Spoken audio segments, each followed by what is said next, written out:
It's time to get stuck into your Amazon product page. Just how can you use it to improve your conversion rates? You're listening to the Keep Optimizing podcast to increase your traffic, improve your conversion rates, and grow your profits. Hello and welcome. I'm Chloe Thomas, the host of this marketing focused podcast. If you're not familiar with our format, well, each month we focus on a different marketing method, could be email or SEO or Facebook ads. And each week I interview a different marketing method expert to explore the latest advice on making it work for you. This month, we're not doing a marketing method as such. Instead, we're looking at marketplaces, which can be a great way to increase your sales. And in today's episode, we're going deep into Amazon, looking at a key part of successful selling on the Amazon platform, how to optimize your Amazon product pages to maximize your sales, aka Amazon Product Page CRO. Our guest is doing this day in, day out for brands like you, and he has broken it down into 5 key tips. And then make sure you listen right to the end of the episode, because at the end of the interview, my guest will be sharing some quick fire insider tips to help you maximize the performance of all your Amazon activity, including some brilliant crystal ball things for you to be looking out for. And then I'll be sharing my take on it all, plus outlining some more free ways we can help you improve your marketing even more. So stay tuned to the end. This podcast is brought to you by Klaviyo, the email and SMS platform built just for e-commerce brands. If you're marketing an e-commerce brand, you already know that data changes everything. More data means more power. And if your email or SMS tools can't handle all that data, they're probably holding you back. That's where Klaviyo comes in. Its top-notch personalization and segmentation help you send the right message at the right time, guided by unlimited real-time data from your online store and tech stack. Request a demo at klaviyo.com/masterplan. That's KLAVIYO.com/masterplan. Today, I'm chatting with marketplaces expert Tom Baker. Tom is the founder of Forder Baker, Amazon marketing agency, who help launch brands on Amazon and make them profitable. Hello, Tom. Hi, Chloe. Thanks for inviting me onto the podcast. It's great to have you here to cover such a cool topic. But before we get into that topic, how on earth did you end up founding an Amazon marketing agency and getting into the wonderful world of marketplaces? So it's a very sort of personal story that influences actually the way that the agency is designed and the way that we deliver our services. So my background for sort of first 10 years of my career was sort of website marketing, SEO, PPC, paid social, all of those kind of things. And then I moved to a toy company, and sort of day one, they said to me, Tom, we need to launch on Amazon. I was like, well, I've never done it before. I can do SEO and all those kind of things, but I've never done Amazon before. So my natural instinct was, I'll go and find an agency to help me do this. And we're sort of talking 5-6 years ago. When I looked out into the market, I wasn't sort of pleased with what I saw, or satisfied with what I saw. It's still very early on in the days of sort of the Amazon agency space. I didn't feel like there was an agency with the sort of breadth and depth of expertise that I needed. We had international ambitions, and there wasn't agencies that could do international growth. They perhaps weren't providing full range of services that I needed just to kind of hand everything to them. So hit a bit of a roadblock there, and then decided just to kind of do it myself. And so learned a lot, made a load of mistakes, but over a kind of 18-month period, it was pretty successful. It became a significant part of that business's revenue. And I just always had that idea in my mind that there must be other people who have the same kind of challenge, brand managers, e-commerce managers, marketing directors are like, yeah, we want to capitalize on everything Amazon's got to offer, but we just don't know how to do it, or it's so complex that we need external support. And that's been the sort of motivation and the inspiration for the agency. So, just taking what I'd learned and then offering it to other people. And it's grown from there really over the past 3 years.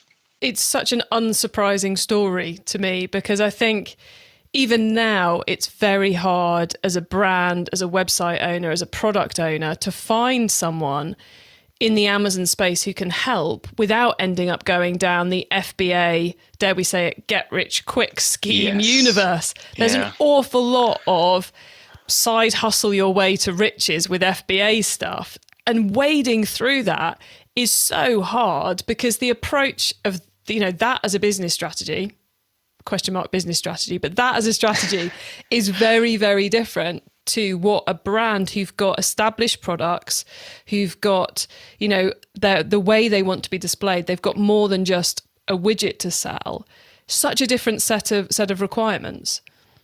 Yeah, it completely is, and we're designed for that type of person. We're always very conscious of delivering for brands. The beauty of marketplaces is that anybody can sell anything, and that means there's a myriad of different types of businesses selling. But we're really geared towards, a brand manager, e-commerce director, at an established business, whether they're small, medium, or large, but kind of established business that need that sort of, hesitate to say enterprise level, but just professional, sophisticated service that you're not going to get from watching a few YouTube ads.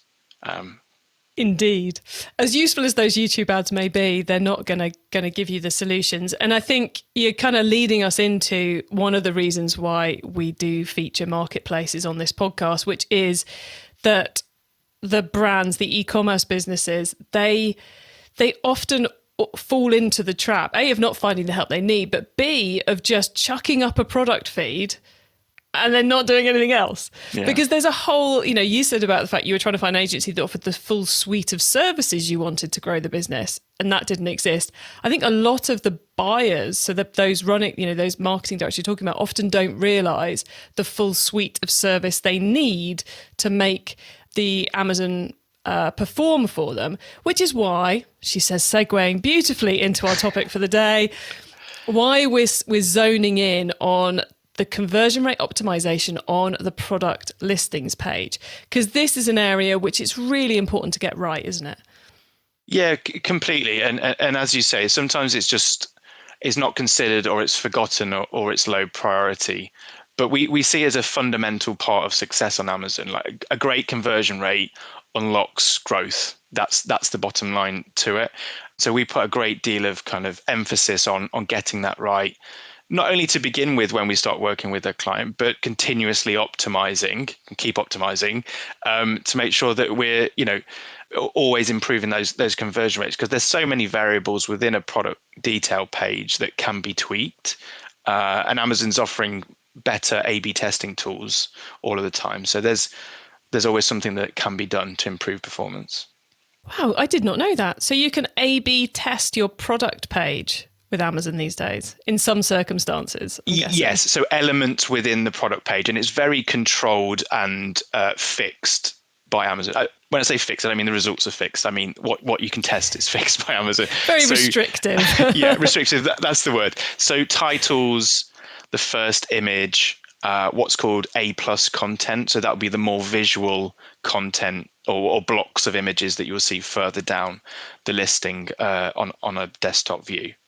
Oh, nice. Well, look, rather than me get very excited about A/B testing on Amazon, which is something I'm never going to use, so shall we get into what, the fundamentals of how we improve the conversion rate on a product page, what we should care about? I believe you've prepped 5 key areas we need to care about. So what's our first one? So the first element of optimizing conversion rate and improving performance of your product detail pages is customer research.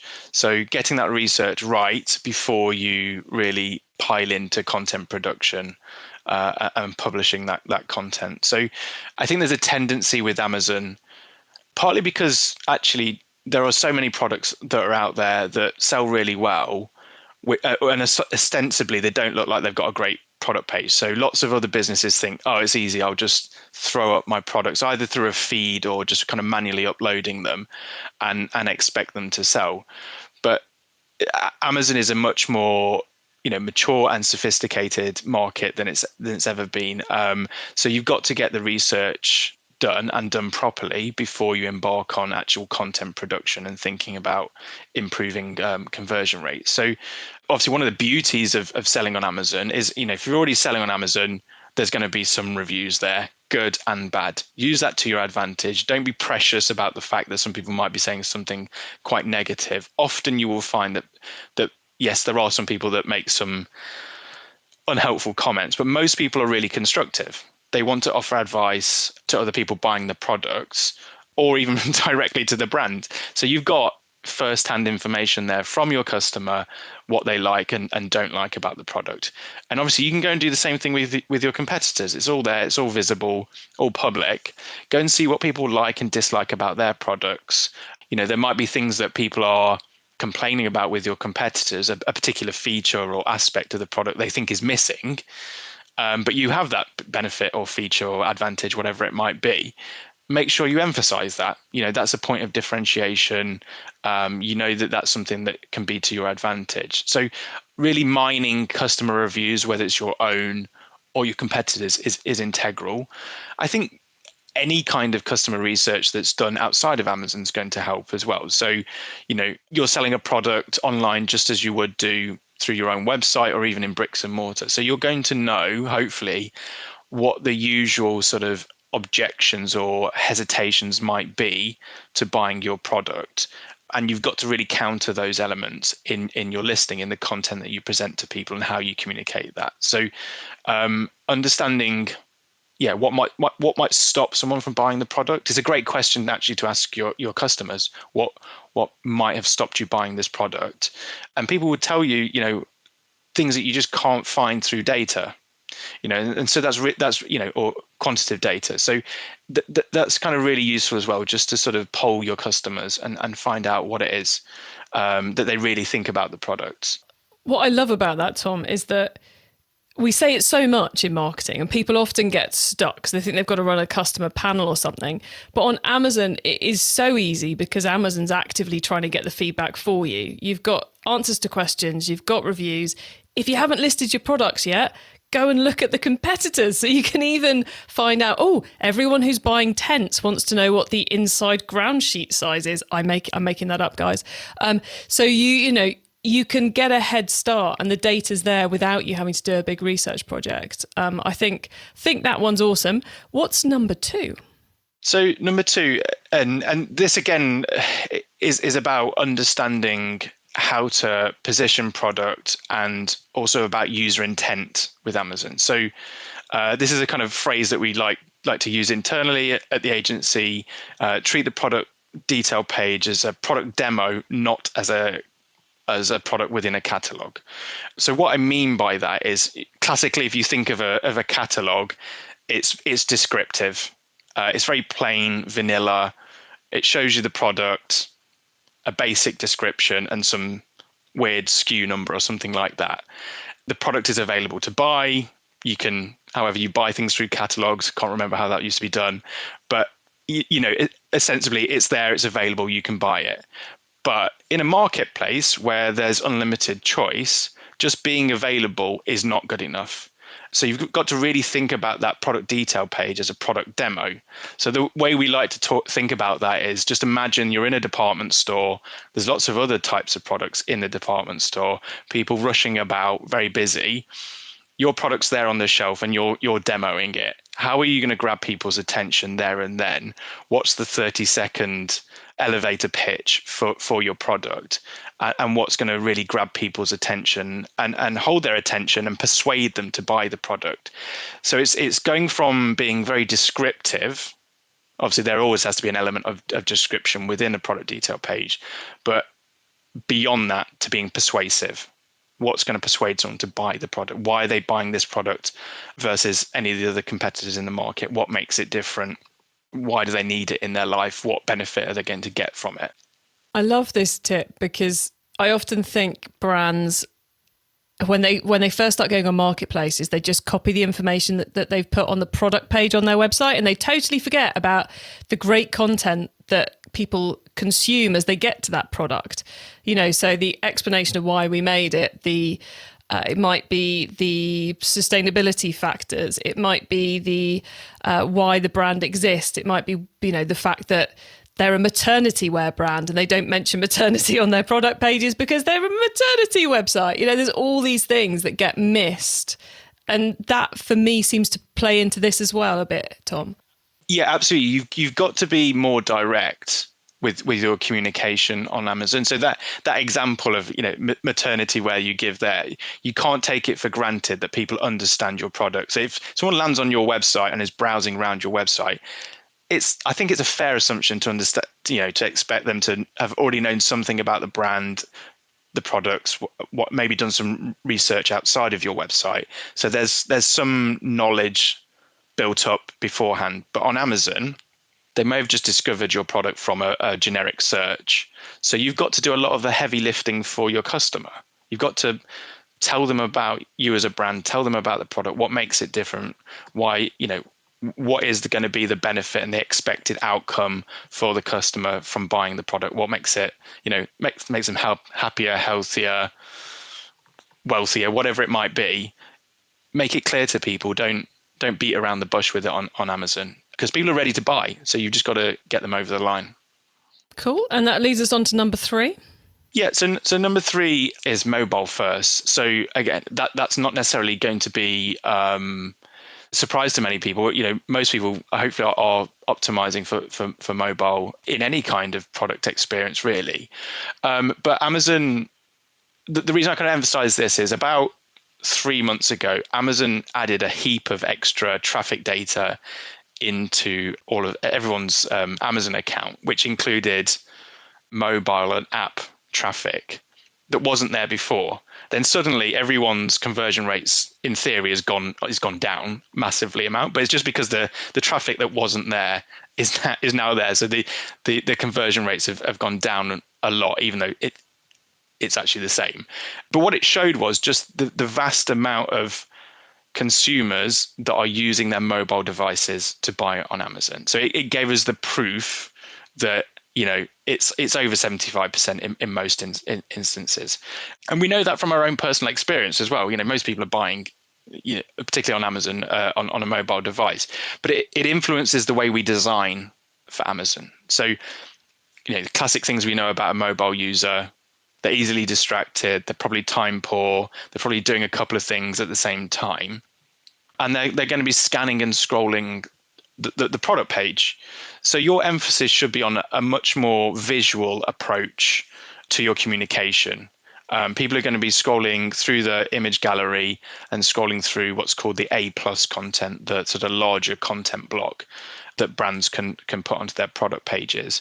So use that sort of visual element to be eye-catching, to pull out key information about your product, but not to overload the customer with too much information. They're going to be scrolling up and down. They don't read the product page in a nice linear fashion. They go, they'll flick through the gallery, they'll scroll all the way down to the reviews, they'll scroll back up again. So being visual and eye-catching and just clean, specific, powerful information and having a confidence in those particular messages is going to be far, far more effective than trying to overload the listing as if everyone's on a desktop computer, they've got loads of time, they're not distracted by 1,000,001 different things. That's critical to it. So a lot of businesses, maybe they've been selling on Amazon for a long time. They need to move with the times as well. So, what worked 5 years ago, or even longer than that, particularly when it comes to copy, actually is probably in some instances maybe detracting from your performance these days. So having really long bullet points on Amazon that get in the way of somebody who's on a mobile device is not effective. So, yes, you might have had really good conversion rates in the past. If you're seeing them dropping off, it could be that you've just not moved with the times. You've got too much content in the bullet points. And also your A+, you might be using certain modules within the A+ content, but there's lots of new A+ modules that are now available that are much more visual. They're much more geared towards a mobile user. So updating the A+ as well with these newer modules, and then just testing it. Often people forget. They assume that because they've built something or added something to Amazon, that Amazon's thought about how that's going to look on a mobile device. That's not necessarily true. So people have really got to go and actually test it. Yeah, actually look at your Amazon listings and your website on a mobile, people, for starters. Okay, Tom, number 4, please. Okay, so number 4. So this is we talk about advantages. What are product advantages? So everyone's familiar with the idea of promoting or emphasizing benefits over features, and that is absolutely true.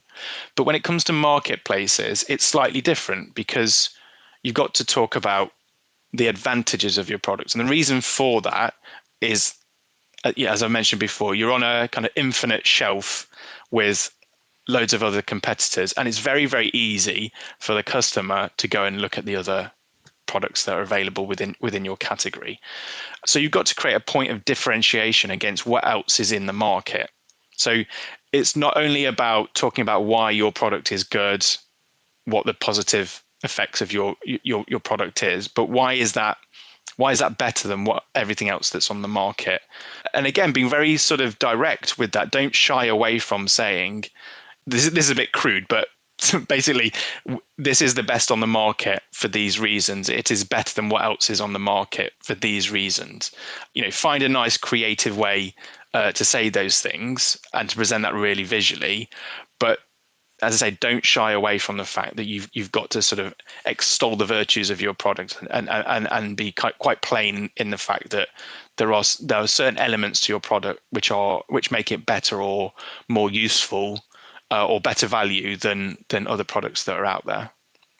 Excellent. It seems like the kind of the theme that's running through these, and correct me if I'm wrong on this, Tom, but it feels like it's make the customer's job as easy as possible. This is why we're awesome. We've answered all your questions already. Go on, just hit that buy button. That's exactly it. Yeah, you make their lives as easy as possible, and to make the purchase decision as sort of frictionless as possible.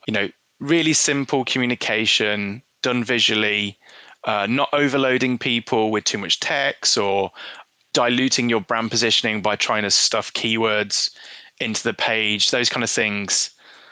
They used to work. That things are more sophisticated than that these days. So I think you've summarized it really well. Essentially, just make it as easy as possible for people to buy your product. Which ultimately, Amazon's done all the hard work of the buy now button, the checkout, all of that. So all of your emphasis, all of your resource is going into making sure that when somebody lands on your page, they know exactly what it is. They know exactly what's great about it, then they know why it's better than other products on the market, and there's no reason to go and do another search and look at other products. Yeah, don't search it, everybody. Tom, you've given us 4 brilliant ways to do that so far, but you've got one 5th tip for us, haven't you? So do you want to give us number 5, please? Yeah, so I talked about just been talking about advantages there. So what are the product advantages? But there's definitely cases where buying on Amazon is naturally or inherently is transactional, and there's going to be certain information that people need to know before they can buy the product. So not only thinking about how this makes people look or feel, the kind of emotional side of it, but there's the practical side of it. And there are lots of products where unless you know that practical information, you're not going to buy the product. So as you were just saying there, make it easy for people to buy the product because they know the technical details of that product. So an example I give is I was buying a presentation clicker, doing a presentation at a conference. They told me everything's got to be compatible with Windows devices, PowerPoint. So and you need to have a presentation clicker. So I go onto Amazon, I look for a presentation clicker. All I'm really bothered about, as long I've done my sort of due diligence that there's good reviews, there's good ratings, and then the thing that's going to get me over the line is looking at a product page that tells me exactly what I need to know in the simplest form possible. So the one that I bought, in the second image, it just shows compatibility with these devices with this software. There and then, they knew exactly what was important to me, which was not some brand positioning or brand story for their product. It's a very functional product. It was actually about the features of the product. It was the technical aspects of the product. So don't forget that there is always a balance between brand positioning and that type of communication, but also the practicalities of a product. Does this do the exact thing that I need it to do? Is it going to work for me? And so never forget that there are definitely times when features are the selling point and they are the thing that's going to get people over the line. So never forget that, or never dismiss it, perhaps more accurately. Which takes us all the way back to number one. Know what makes your audience tick, people. Very, very cleverly circular there, Tom. Thank you for all of those. It's been a pleasure picking your brains about Amazon Product Pages CRO. Listeners, remember to stay tuned right to the end so you don't miss out on Tom's insider tips on marketplaces and my suggestions for more free resources to help you improve things even further in your business. This podcast is brought to you by Klaviyo, the email and SMS platform built just for e-commerce brands. If you're marketing an e-commerce brand, you already know that data changes everything. More data means more power. And if your email or SMS tools can't handle all that data, they're probably holding you back. That's where Klaviyo comes in. Its top-notch personalization and segmentation help you send the right message at the right time, guided by unlimited real-time data from your online store and tech stack. Request a demo at klaviyo.com/masterplan. That's KLAVIYO.com/masterplan. Okay, Tom, so far we've gone deep into Amazon Product Page CRO. Now you get to wow us with your insider knowledge about the whole world of marketplaces. So for the following questions, your answer can be anything to do with marketplaces, which does, of course, include Amazon Product Page CRO. Are you ready? I am, yes. Excellent. Okay, let's start with newbie advice. If we've inspired someone to take their first step, what do they need to know to give themselves the best chance of success? I think it's doing your research around the commercials of selling on Amazon or any marketplace. And what I mean by that, there's two elements to it. One is know your margins on a marketplace. What are the fees that Amazon or any other marketplace are going to charge you? What do you need to do operationally to support that? But also the knowledge that Amazon is not a get-rich-quick scheme by any stretch. It's an invest-to-grow platform, or you need an invest-to-grow mindset to be really successful. So you've got to think long-term with it. I love that invest-to-grow mindset. Very cool. Now, once you've started, of course, you've got to keep optimizing. So what's your favorite way to improve performance? The thing that differentiates Amazon from, let's say, selling on a sort of standard retail marketplace is that it's essentially an algorithm. And understanding how that algorithm works is the thing that's going to make the difference for you in terms of accelerating your sales. So a good sort of analogy, my background's in SEO, sort of, doing lots of things with Google back in the day. And we all know that to increase your rankings on Google, a lot of it's down to links. So the currency of organic rankings on Google is links. That's what the algorithm's looking for. With Amazon, and Amazon will be very actually different to Google. They say this, it's public information, that what they're looking for is the sales velocity on those products. So what's the rate of sale per day or per month? So essentially, the more that you sell, the more that Amazon's going to reward you with extra visibility, and the more you're going to sell it again and again. So we talk about this idea of a revenue flywheel with Amazon. And to get that flywheel going, to increase that sales velocity, you've got to bring together a myriad of different elements into your strategy. And that's not just about marketing. It's not just about advertising. It's the operations that sit below that. So the fundamentals of always being in stock, making sure there's no issues with deliveries into Amazon's fulfillment centers. If you're doing dispatch yourself, making sure that's tracked properly. All of those operational aspects need to work just as much as, getting your advertising structure right and optimizing your listing. So understanding the interplay between operations, advertising, SEO, conversion rate optimization, reviews, those that sort of are truly successful on Amazon, they know how to pull all of those different levers and make them work together. There we go, guys. There is no simple solution on Amazon. You've got to get the whole thing working together to get that flywheel delivering for you. If someone listening wants to learn more about marketplaces, is there one cheap or free resource you would recommend? I'll give you two. I do a weekly newsletter. People can subscribe to that. Just go to our website, fordbaker.com. There's a sign up box in the footer, or go to the blog and you'll see the sign up form there. Another great resource and a really kind of common marketing technology within the Amazon space is a product called Helium 10. They've got a lot of great sort of introductory information for sellers. I've got a discount code for people if they want to subscribe to that product. That discount code is SSH10 off _Ford Baker. I don't get any commission on that. We use that product a lot. It's a very good product. I recommend it. And as I say, there's lots of great resources available to people. Even if you're not subscribing to it, there's still a tremendous amount of information there. Now, Tom, you've given us two awesome resources there. How are we spelling your website URL, please?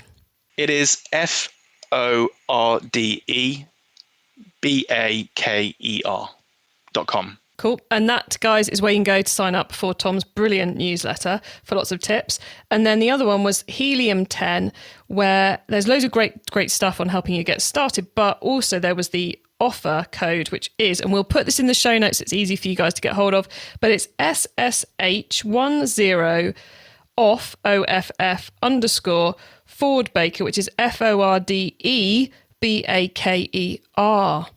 So there you go, guys. If you manage to memorize that on your walk or your cycle, congrats. It's all going to be in the show notes for you as well. So go head to the website later and you will get those really nice and easily. But two amazing resources. Thank you very much, Tom, which means it's time for the crystal ball question. What's coming up in the next 6 to 12 months we should be getting ready for? So I'll give you three things. So we've just gone through Prime Day in July. There's now talk of another one coming up. So yes, it will be the first time that Amazon's done two in a year. Whether people think that's a good or a bad thing, I'm not so sure. But there will be an autumn or fall Prime Day. So definitely get ready for that. Just looking sort of more broadly with Amazon, two things that I think people should be looking out for or kind of excited about. One is Amazon are putting a lot more investment into accessibility to data, to sell, not customer data. You're never going to get that customer data, but sales data, basket data. They're putting a lot more emphasis on, as I say, kind of accessibility to that within people's Seller Central or Vendor Central account, however they're sort of engaging with Amazon, and also a lot more sort of keyword data as well, which as a old cynical SEO like myself, that's a wonderful thing. Seeing actual non-brand keywords and which ones are driving revenue on products. So that's something that's rolling out at the moment and will become vital to people's sort of overall sales strategy, but also part of their sort of listing optimization strategy as well. The last thing, brand building through Amazon. I think that's going to be even more critical. Yes, it's a transactional marketplace. It is absolutely about selling product, but Amazon is much more than just the marketplace, and there are tremendous opportunities through advertising, through, for example, Prime TV, IMDb's now converted into something called Freevee, streaming content. So I think there's a lot more sort of brand building activations that businesses can take advantage of. They are increasingly popular, and they're obviously very effective because you've got the beauty of great media and first-party customer data or purchase data. So putting those two things together makes it really interesting for advertisers. Excellent. Loving those three. And I'm guessing if people sign up for your weekly newsletter, they'll find all the details on those as it becomes available, which brings us on nicely, Tom, to your opportunity to tell us where people can find you and your business if they want to get in touch. Yep. So our website, Ford Baker, so FORDEBAKER.com. There's a book consultation form there, so that will come straight through to me. So just click on that, fill in a couple of details, and I'll get the email there, and I'll follow up with everyone. Or people can find me on LinkedIn. There's probably 1,000,001 Tom Bakers on LinkedIn. So search for Tom Baker, Ford Baker, and hopefully you'll find me there. I post the newsletter there, and usually kind of posting other information there as well. Awesome. Well, thank you, Tom. I expect you'll get quite a few people coming and asking for that consultation, and even more signing up for the newsletter. You've been such a brilliant guest, sharing such clear advice with us today. It's been brilliant having you on the show. So thanks for joining us. Thank you. It's been an absolute pleasure. What excellent advice there from Tom. 5 key ways to improve your Amazon product page conversion rates. I love the way he's broken it down into those different angles to help you remember the different things you've got to think about as you're working on it all. Couple of key things to tell you about all of that, though. The key things I would take away from this is be looking at it on your mobile. If that means you need to buy a mobile handset that you keep in the office with the Amazon app on it and the Amazon web pages on there, so you can go in and see what your pages are actually looking like, do it. Go get a secondhand one, plug it into the wall in the office and use it so as your team are constantly looking at this, because quite clearly it's important to know what it looks like on mobile. Is it readable? Does it work? Can you scan around on it? And that so much of what he was talking about reflects back to your website. So don't forget, if you're finding these things that customers want to know before they buy, some of that's going to be relevant back on your website too. So make sure you're sharing the knowledge between them. And then in the insider tips, Tom mentioned about knowing your margins and that invest to grow mindset. That's kind of what we were covering last episode, in episode 116 with Martin, going in what it takes to be profitable on Amazon. So well worth a listen to that one if that piqued your interest. You can get the links to everything we discussed, those awesome codes, websites, etc., and the full transcript of this episode and our take on it and more at keepoptimizing.com. You can use our special direct to episode links too. Just put keepopt.com/episode number into the URL bar and you will go straight to the correct episode page. So that will save you a bit of time, a couple of clicks. Once you get to our website, you can add yourself to our email list so you don't miss out on the things we share to help you improve your business. So that's 2 emails for you to sign up to today. When you get to the website as well, you can sign up to our monthly Q&A webinar where I'll be aiming to bring back all 3 of our marketplace experts to answer your questions. Details of that and how to sign up are on the website. Thank you so much for tuning in to this episode of the Keep Optimizing podcast. Our whole set of episodes about marketplaces is now live, so you can go and listen to all of them. And make sure you tune in next Wednesday when we'll be sharing our episode of expert tips on, yes, it's the big one, how to make Black Friday work for you this year, including whether or not you should even do it. So make sure you're subscribed to us or following us on your favourite podcast player. And if you know anyone who's interested in improving their e-commerce sales at the moment, tell them the Keep Optimizing podcast is here to help them, because this show exists to help you and them improve their marketing. Have a brilliant week and make sure you listen to the next episode so I can help you to keep optimizing your marketing. Access everything Keep Optimizing at keepoptimizing.com. That's with an S, not a Z.